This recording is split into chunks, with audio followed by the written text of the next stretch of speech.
Mradi wa Nithamini una maana kubwa sana kwangu. Kwenye mradi huu nimeshiriki kama mwalimu na mtunzi wa kuwasaidiana na vijana kutunga. Afrika.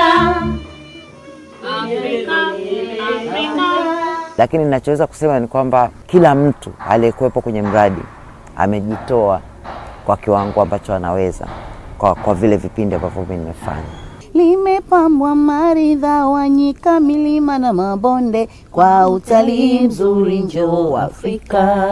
Wanafunzi walikuwa sharp sana kwenye kuandika, kwenye kutunga, kwenye kuelewa wanatakiwa kufanya nini na kutekeleza. Tukumbuke kwamba muziki una nguvu sana. Yaani muziki una nguvu kuliko watu wanavyodhania.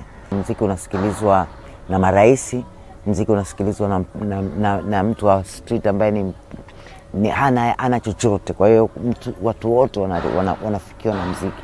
Kwa hiyo muziki una nguvu sana. Ukitumika sahihi unaweza ukaleta mabadiliko.